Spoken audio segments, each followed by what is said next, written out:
Welcome back to Digits here at WSJ Live. I'm Simon Constable. Well, the real action at the Consumer Electronics Show is not the gadgets, it's behind the scenes. And with the skinny on that, we got All Things Digital's Peter Kafka. He joins us live from Las Vegas now. Peter, thanks for joining us. Hey, Simon. So, Peter, you say the real action is behind the scenes. Talk to us about that. Is that like the auto show, the movers and shakers? Yeah, there's a couple of things, right? A lot of the action at CES in general happens behind the scenes because it's buyers and sellers of technology getting together. It has less to do with what you see on the show floor than what's happening off the show floor. But for several years now, in the world that I care about, the media and technology and the media business, CES has become an important show as a gathering spot for buyers and sellers of advertising and media.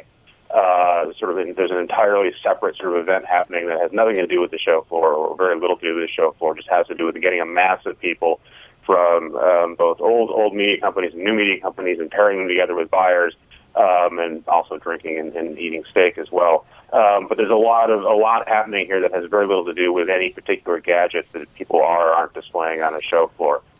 It's a chance for companies like AOL or Facebook or even newcomers like Spotify to introduce themselves or reintroduce themselves to media buyers and say, here's what we're doing, here's why we'd like your ad money. And it's a chance for ad buyers to sort of get a sense of sort of where they think technology is going to go in the next few years and how they don't want to spend their money on that. Now, your colleague, our colleague, Kara Swisher, wrote a column that says Yahoo's Maya hoping what happens with big advertisers at CES doesn't stay in Vegas. That's pretty important for Yahoo, isn't it? Yeah.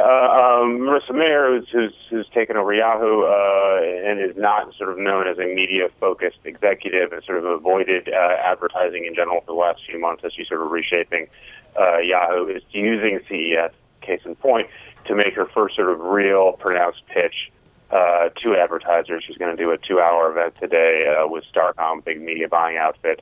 That's close to reporters, but we'll hear what happens, where she sort of makes a case for the new Yahoo and why they ought to be spending attention and money with her. So that's a very good example of sort of why this show is important for people like that. Okay, well, I'm sure even if you're not invited to that, you will rootle that story out. Thank you very much, Peter Kafka, All Things Digital. We appreciate your time.